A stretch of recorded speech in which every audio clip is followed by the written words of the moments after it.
एक बार फिर से आप सभी का स्वागत है। हम अध्ययन कर रहे हैं नीति वचन की पुस्तक का और अब समय है कि हम उसके 23वें अध्याय 26वें वचन से आगे का अध्ययन करें। मेरे प्यारे भाई बहनों, यहाँ हम 26वें वचन से लेकर 28वें वचन तक 17वीं शिक्षा को पढ़ते हैं और यहाँ आप पढ़ करके ही समझ गए होंगे। यहाँ वैश्यावृत्ति और वैश्याओं के विषय में जो प्रोस्टिट्यूट लेडीज होते हैं, जो जो पुरुष लोग इनके चक्कर में फंस जाते हैं, उनके विषय में उन्हें सावधान किया गया है। और ये कहा गया है कि वैश्या गहरा गड्ढा ठहरती है और पराई स्त्री सकरे कुएं के समान है। तो हम समझ सकते हैं यहाँ व्यभिचार के प्रति सचेत किया गया है। और एक हम तो जानते हैं जो एक मसीही विश्वासी है वो इन सब चीज़ों से दूर रहते हैं, क्योंकि हम पवित्र आत्मा का मंदिर हैं और हम इस प्रकार से इन बातों को नहीं कर सकते। मेरे प्यारे भाई बहनों, इस दुनिया में जो ज़्यादातर लोग हैं जो पाप में फंसते हैं, क्योंकि वो अपने आप को बहुत सारी बातों से तो बचा लेते हैं, वो लालची भी नहीं होते हैं, संतुष्ट भी हो जाते हैं और नम्र भी होते हैं, दीन भी होते हैं, लेकिन कहीं ना कहीं बहुत आयत में, ये संख्या मैं आपसे परसेंटेज में नहीं कहूँगा क्योंकि परसेंटेज को हम डिसाइड नहीं कर सकते, वो परमेश्वर बेहतर जानता है। लेकिन हम देखते हैं ज़्यादातर जो पाप में पड़ते हैं वो इसी पाप में पड़ जाते हैं। घमंड है एक जगह, गर्व है एक जगह, ये सारी चीज़ें हैं। लेकिन ये जो तिहरा, मैं हमेशा कहता हूँ ये तिहरा पाप है, ये व्यभिचार करना तिहरा पाप है। 3 गुना पाप ये ठहराया गया है, क्योंकि हम परमेश्वर के विरोध में उसकी आज्ञा का उल्लंघन कर रहे हैं। तो ये पहला पाप, ये पहला हम परमेश्वर के विरोध में कर रहे हैं। दूसरा, हम पवित्र आत्मा का मंदिर हैं और अपना आत्मा जो हमारे अंदर पवित्र आत्मा मौजूद है या हमें वो सहायता करता है या हमारे साथ अगुवाई कर रहा है, हम उसका विरोध कर रहे हैं क्योंकि हम अपने मन को अशुद्ध कर रहे हैं। तो ये दूसरा पाप हम कर रहे हैं। तीसरा पाप हम अपने जीवन साथी के विरोध में कर रहे हैं, क्योंकि पौलुस ने कहा और हम जानते हैं परमेश्वर ने भी आशीष दी है, पति और पत्नी करके मनुष्य को, स्त्री और पुरुष को ठहराया है। तो पौलुस भी कहते हैं, हम पढ़ चुके हैं 1 कुरिन्थियों 7वें अध्याय में, कि पत्नी के शरीर पर पति का अधिकार है और पति के शरीर पर पत्नी का अधिकार है। यानी कि मेरे शरीर पर मेरा नहीं वरन मेरी पत्नी का अधिकार है। तो मैं इस शरीर को क्या कर रहा हूं, जो मेरी पत्नी के अधिकार में है, मैं दूसरी स्त्री के साथ गलत काम कर रहा हूं, तो उसके विरोध में भी हम काम कर रहे हैं। इसीलिए मेरे प्यारे भाई बहनों, प्रभु यीशु मसीह ने ये कहा कि सारी बातों के लिए तुम्हें अपनी पत्नी को नहीं छोड़ना है, लेकिन एक बात के लिए मैं तुमसे नहीं कहता हूं, व्यभिचार के लिए। और प्रभु ने इसके लिए भी कह दिया कि यदि व्यभिचार का कोई कारण है तो मैं तुम्हें इसके विषय में नहीं कहता हूं, तुम अपनी पत्नी को त्याग सकते हो। क्यों कहा ये प्रभु ने? सब बातों को क्षमा करने के लिए क्यों कहा प्रभु ने? सब बातों के लिए कहा प्रभु ने कि भाई तुम वो झगड़ा करते हैं, ऐसे नहीं, तुम नहीं छोड़ सकते, क्षमा कर दो, एक साथ रहो। लेकिन व्यभिचार जो है तिहरा पाप है, क्योंकि वो पाप परमेश्वर के विरोध में भी हुआ है, वो पाप शरीर के, यानी हम जो पवित्र आत्मा का मंदिर है उसके विरोध में भी हुआ है। और सबसे बड़ी बात, जिसका अधिकार उस शरीर पे था, अब वही उसे क्षमा कर सकता है। परमेश्वर चाहे तो क्षमा कर दे, वो तो क्षमावान है। लेकिन जब तक वो व्यक्ति जिसके साथ धोखा हुआ है, चाहे वो पत्नी हो चाहे वो पति हो, तो वो उसके अधिकार क्षेत्र में है कि उसको क्षमा करती है कि नहीं। इसलिए प्रभु ने ये कह दिया कि भाई तुम व्यभिचार को छोड़ किसी बात पर त्यागना मत अपनी पत्नी को। तो व्यभिचार कितना बड़ा तिहरा पाप है और बिल्कुल हमें अपने जीवन से बचना है। तो हम बात कर रहे थे कि ज़्यादातर लोग इसी में फंस जाते हैं। मेरे प्यारे भाई बहनों, यदि हमने अपने आप को, बहुत बार ऐसी बातें आती हैं, हम नहीं बच पाते हैं ब्रदर, हम बार बार सही रहते हैं, फिर कुछ दिनों के बाद हमसे काम हो जाता है, गलत काम हो जाता है। तो कैसे हो जाता है? मैं ये समझ नहीं पाता हूं कि क्यों, क्या अभी तक अपने मन में, अपने हृदय में यह विश्वास उत्पन्न नहीं कर पाए कि हम परमेश्वर की संतानें हैं? क्या अभी तक हम अपने मन में विश्वास उत्पन्न नहीं कर पाए कि हम अब मनुष्य जो हैं पशु शरीर का जीवन नहीं जिएंगे, परमेश्वर की आज्ञा पालनता के साथ हम आत्मिक जीवन जिएंगे, उसके सद्गुणों को अपने जीवन में लाएंगे? तो इसका मतलब सीधा कहीं ना कहीं यह है कि अभी भी हमारे जीवन में स्वर्ग के राज्य की प्रायोरिटी नहीं है, अनंत जीवन की प्रायोरिटी नहीं है। जिस दिन हम उसके मूल्य को, उसकी प्रायोरिटीज को, स्वर्गीय और आत्मिक आशीषों के मूल्य और उसकी वैल्यूज को समझने लगे, तो हमारे अंदर एक अलग सा भय, एक अलग सा हमारे अंदर एक सामर्थ्य आ जाएगा और हम इससे दूर हो जाएंगे। मेरे प्यारे भाई बहनों, बिल्कुल दूर हो जाएंगे। इसमें हम कभी भी अपने आप को लिप्त नहीं करेंगे। तो इसका सबसे अच्छा तरीका यह है कि रोज हम अपने आप को जागृत करते रहें, रोज अपने आप को उन बातों से याद दिलाते रहें कि हम कौन हैं। We are the children of God, हम परमेश्वर के संतानें हैं, हम परमेश्वर की धार्मिकता हैं, हम पवित्र आत्मा का मंदिर हैं, हम परमेश्वर के राजदूत हैं, हम प्रभु यीशु मसीह के राजदूत हैं, परमेश्वर के सहकर्मी हैं। हम कौन हैं ये अपने आप को याद दिलाते रहें, तो कहीं ना कहीं हमारा मन जो है कूल रहेगा, हमारा मन शांत रहेगा और प्रभु में ही बना रहेगा। और ज़्यादातर बहुत सारी चीज़ें होती हैं जो शैतान ने चारों तरफ जो लगाई हुई हैं, बहुत सारा हम देखते हैं गलत गलत साहित्य लिटरेचर है, बहुत सारी मूवीज़ या बहुत सारी चीज़ें, तो अपने आप को इनसे दूर करें, ज़्यादा से ज़्यादा वचन में पढ़ें। तो ये जो शरीर की इच्छा है ये फिर हम पर प्रबल नहीं होने पाएगी और हमारा भीतरी मनुष्य तत्व इस पर प्रबल हो जाएगा। तो हमें इसके विषय में बहुत ही ज़्यादा सावधान रहना है, क्योंकि यहीं पर आकर के ज़्यादातर जो पुरुष हैं या जो स्त्रियां हैं वो जो हैं टूट जाती हैं और परमेश्वर के विरोध में कार्य करती है। लेकिन ऐसा नहीं है कि परमेश्वर क्षमा नहीं करेगा, परमेश्वर क्षमा करने वाला है, लेकिन बार बार यदि किसी गलती को हम एक बार दोहराते रहे तो फिर हमें समझना पड़ेगा कि परमेश्वर भी कितनी बार हमारे मन को जांच करके हमें जो है क्षमा करेगा। क्योंकि हमने इसको अगर एक तरीके से खेल बना लिया तो फिर क्या फ़ायदा होगा। इसका मतलब तो फिर यह है कि बार बार हम प्रभु को क्रूस पर चढ़ा रहे हैं। तो हमें इसके विषय में बहुत सजग और बहुत सावधान रहना होगा, इस बात को अपने जीवन में नहीं लाना होगा। और सबसे बड़ी बात तो प्रभु ने हमसे ये कही कि अगर अपनी आंखों को तुम निर्मल कर लो तो ये बात आगे बढ़ेगी नहीं। प्रभु कहते हैं कि मैं तुमसे कहता हूं कि तुम किसी को बुरी दृष्टि से मत देखो। तो अगर हमने अपनी आंखें निर्मल कर ली, अगर हमने सबको एक निर्मल आंख से देखना शुरू कर दिया, चाहे वो भाई हो चाहे वो बहन हो, तो ये बहुत हद तक हम इस पर अपना कंट्रोल कर सकते हैं। तो आगे बढ़ते हैं हम 18वीं शिक्षा की ओर। ये बहुत ही महत्वपूर्ण शिक्षा मेरे प्यारे भाई बहनों यहाँ मिलती है इस 23वें अध्याय में 29वें वचन से लेकर के लास्ट 35वें वचन तक। यहाँ शराब और दाख मधु के जो नुकसान हैं उनके विषय में यहाँ पर राजा सुलेमान ने लिखा है। मेरे प्यारे भाई बहनों, बहुत बार ऐसी बहस होती है पूरी दुनिया में और आज भी ये बहस कायम है कि भाई दाख मधु और दाखरस के विषय में हम पुराने नियम और नए नियम में पढ़ते हैं, और क्या ये पीना यानी शराब पीना परमेश्वर के विरोध में है या नहीं है। तो कई बार जो है उसके सपोर्ट में भी वचन लिए जाते हैं, कई बार उसके विरोध में भी वचन लिए जाते हैं।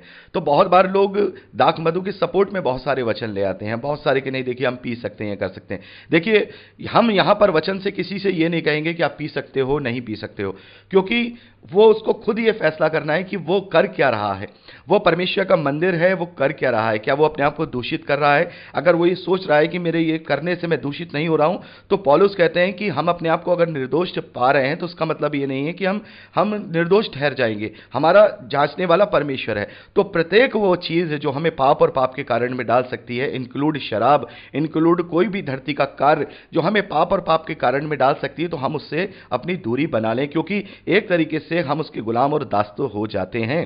तो बेहतर बेहतर बेहतर यही है कि हम इस तरीके से अपने मंदिर को, अपने आप को दूषित ना करें। और देखिए यहाँ बहुत ही अच्छी तरह से यहाँ समझाया गया है, जब लोग आपसे या किसी से भी इसके सपोर्ट में बात करें तो उस सपोर्ट में, उसके विरोध में ये वचन बहुत ही लाभकारी होता है। यहाँ राजा सुलेमान कहते हैं कि देखिए बड़े ध्यान से, कौन कहता है हाय, कौन कहता है हाय हाय, कौन झगड़े रगड़े में फंसता है, कौन बकबक करता है, किसके अकारण घाव होते हैं, किसकी आंखें लाल हो जाती हैं। ये सारे सिम्टम्स एक नशेबाज के लिए कहे गए हैं जो नशेबाजी में लिप्त है। और देर तक यहां लिखा है, और यहां लिखा है उनका जो दाख मधु देर तक पीते हैं और जो मसाला मिला हुआ दाख मधु ढूंढने को चाहते हैं। यानी कि इस लत के जो आदि लोग हैं वो हाय हाय करते रहते हैं, वो लोग झगड़े रगड़े में फंसते हैं, पूरे समय नशेबाजी में बकबक करते रहते हैं और बिना किसी रीजन के घाव में पड़ते हैं। आपने देखा होगा कई बार नशेबाजों को, आपने देखा होगा उनका स्थान कहाँ होता है। उनका स्थान या तो नाली में पड़े होते हैं, उनका स्थान या तो सड़क पे कुत्ता उनको सूंघ रहा होता है, या वो बेसुध होकर अपने कपड़े अपने छत विछित करके पड़े होते हैं। ये उनके घाव भी लगते हैं। कई बार एक्सीडेंट्स के जो ज़्यादातर जो इंडिया में या पूरे वर्ल्ड में अगर हम मूल कारण को देखें तो सबसे बड़ा कारण जो एक्सीडेंट का होने का बताया जाता है वो शराब पी करके गाड़ी चलाना होता है। तो ये सबसे बड़ी घातक बात है। वो लोग जो नशेबाज होते हैं, वो लोग जो दाख मधु का सेवन करते हैं, मसाला मिला हुआ दाख मधु ढूंढते हैं। देखिए यहाँ पे आगे सुलेमान 31वें वचन में कहते हैं, जब दाख मधु लाल दिखाई देता है और कटोरे में उसका सुंदर रंग होता है, जब वह धार के साथ उंडेला जाता है तब उसको ना देखना, क्योंकि वो सांप के समान डसता है और करेत के समान काटता है। करेत के समान काटता है क्योंकि उसे पीकर तू विचित्र वस्तुएं देखेगा, उल्टी सीधी बातें बकता रहेगा। तू समुद्र के बीच लेटने वाले और मस्तूल के सिरे पर सोने वाले के समान रहेगा। तू कहेगा कि मैंने मार तो खाई परंतु दुखित ना हुआ, मैं पिट तो गया परंतु मुझे कुछ सुधि ना थी। मैं होश में कब आऊं तो मैं फिर मदिरा ढूंढूंगा। मेरे प्यारे भाई बहनों, ये बहुत बड़ा एक पाप का कारण है, और खास तौर पर इंडिया के अंदर ये तो इतना बड़ा पाप का कारण है कि परिवार के परिवार इसके लिए बर्बाद हो जाते हैं। परिवार के परिवार इस कारण से बर्बाद हो जाते हैं। लड़ाई झगड़ा और सब तरीके की बात हमसे तो छुपी ही नहीं, हम इंडिया में जानते हैं।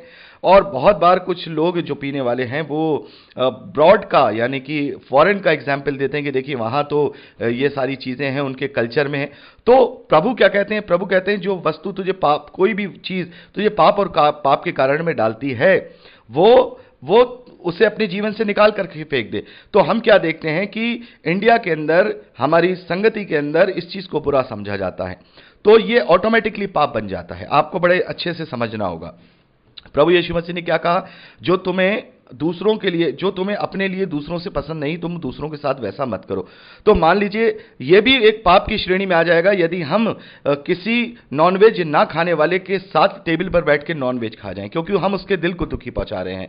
भले ही नॉनवेज खाना पाप नहीं है मेरे प्यारे भाई बहनों, लेकिन अगर एक टेबल पर बैठकर किसी ऐसे व्यक्ति के साथ हम भोजन करें जिसे बेचारे ने कभी नॉनवेज नहीं छुआ और उसे देखते ही उल्टी आ जा रही है, तो हम उसके उल्टी आने का कारण बन रहे हैं, तो वो भी घृणित हो जाएगा, परमेश्वर की दृष्टि में पाप हो जाएगा। तो इस समाज के अंदर जब ये घृणित माना गया है, तो जब इसको करेंगे तो वो घृणित होना ही पाप की श्रेणी में आ जाता है। फॉरेन में बहुत सारे ऐसे कल्चर हैं जहां पर इसे घृणित नहीं माना जाता, तो वो कुछ एक हद तक जो हो सकता है कि परमेश्वर की दृष्टि में कोई और बात हो, लेकिन वो भी पाप की श्रेणी में आ जाएगा, क्योंकि वहां पर भी लोग पियक्कड़ पाए जाते हैं, वहां पर भी लोग इस तरीके से एक्सीडेंट्स करते हैं, क्योंकि वो अपने लिए तो घात कर ही रहे हैं, अपना तो नुकसान पहुंचा ही रहे हैं, दूसरे बेचारे इनोसेंट पर्सन को भी घात पहुंचा रहे हैं, उसके साथ गलत कर रहे हैं। तो किसी भी रीति से इसको हम सपोर्ट नहीं कर सकते हैं। तो इससे हमें दूर रहने में ही भलाई और अच्छाई है। जितना हम इन बातों से दूर रहेंगे उतना ही हमारे आगे आने वाले आत्मिक जीवन में हम बढ़ते चले जाएंगे। तो मेरे प्यारे भाई बहनों, यहां पर हम 23वां अध्याय कंप्लीट करते हैं। कुल मिलाकर के हमने 18 शिक्षा यहां तक हमने पढ़ी हैं। अब हम 24वें वचन की ओर आगे बढ़ेंगे। 24वें वचन में यहां पर हम पहले और दूसरे वचन में पढ़ते हैं, जहां 19वीं शिक्षा दी गई है, बुरे लोगों के विषय में डाह न करना और न उनकी संगति की चाह रखना, क्योंकि वे उपद्रव सोचते रहते हैं और उनके मुंह से दुष्टता की बात निकलती है। तो ये वही बात है, हमने अच्छे से बात की 17वें और 18वें वचन में, जो 14वीं शिक्षा है कि पापियों के विषय मन में डाह न करना। अब यहां पर एक और बात उसमें जोड़ दी गई है, एक और बात ये जोड़ दी गई है, जैसा हम पूर्व में भी बात कर चुके हैं। बहुत सारे ऐसे लोग हैं, बहुत सारे ऐसे भाई बहन हैं जो अपनों से ज्यादा स्टेटस वाले लोगों की होड़ करते हैं, और बहुत सारे लोग ऐसे हैं जो ऐसे लोगों के बीच में उठते बैठते हैं। और मैंने बहुत बार ऐसे केस देखे हैं कि पहले कोई व्यक्ति ना शराब पीता था, ना ही कोई और उसके अंदर इस तरीके की सिगरेट पीना या गुटखा तंबाकू खाना, ये सब कोई ऐब नहीं थे, लेकिन जैसे ही वो उनकी संगति में जाता है, ऐसे लोगों की संगति में जाता है, तो वो सारी चीजें करने लगता है।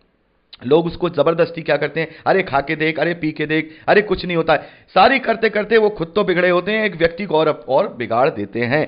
तो यहां एक चीज और ऐड कर दी गई है कि उनकी संगति की चाह ना रखना, उनकी संगति की चाह ना रखना। पहली बात तो डाह ना करना और उनके जैसा बनने की कोशिश मत करना, क्योंकि जो सामान्य मनुष्य होते हैं वो ऐसे लोगों को देख देख के डाह करते हैं और उनके जैसा भी बनने की कोशिश करते हैं। जैसे मैंने आपको उदाहरण दिया एक बहन का, कि वो कभी कभार अपने मुझसे ये कहती है कि अच्छा होता तो मैं भी ये सब कर लूं, और अच्छा ही है, क्यों अपने जीवन को मैंने नष्ट किया। तो क्या होता है, हम इससे अपने जीवन को नष्ट कर लेते। तो उनकी संगति भी हमें नहीं रखनी है। ये 19वीं जो शिक्षा है हमें यहाँ 24वें अध्याय पहले और दूसरे वचन में मिलती है। 20वीं जो शिक्षा है तीसरे और चौथे वचन में हम देखते हैं, घर बुद्धि से बनता है और समझ के द्वारा स्थिर होता है, ज्ञान के द्वारा कोठरियां सब प्रकार की बहुमूल्य और मनोहर वस्तुओं से भर जाती हैं। मेरे प्यारे भाई बहनों, घर क्या है? घर क्या है? अगर हम दुनियावी रूप से देखें तो ये हमारा रहने का घर है, लेकिन नए नियम में हम देखते हैं कि शरीर को डेरा सरीखा घर कहा गया है। इसको शरीर को एक टेम्परेरी घर कहा गया है, एक डेरा कहा गया है। डेरा वो होता है, जैसे हम जानते हैं ना कि आज डेरा डाला यहां, फिर उसके बाद डेरा उखड़ गया, दूसरी जगह लगा दिया गया। लेकिन घर एक स्थायी होता है, घर एक स्थायी होता है, घर हमेशा हमेशा का होता है। ऐसा तो नहीं हो सकता कि आज हमने एक जगह घर बनाया, फिर उसको फोल्ड करके दूसरी जगह चले गए, तो भाई दूसरी जगह के लिए हमें जमीन भी चाहिए होगी, तो ऐसा नहीं कर सकते। घर एक ही जगह बनता है, या तो हम उसे बेच सकते हैं, दूसरी जगह खरीद सकते हैं, लेकिन उखाड़ करके दूसरी जगह नहीं ले जा सकते। लेकिन जो डेरा होता है, जो टेंट होता है, जो सर्कस वालों का है, या बंजारे लोग आपने देखे होंगे, वो लोग डेरा लगाते हैं कभी इधर कभी उधर, तो यहां पर घर के विषय में बात की जा रही है।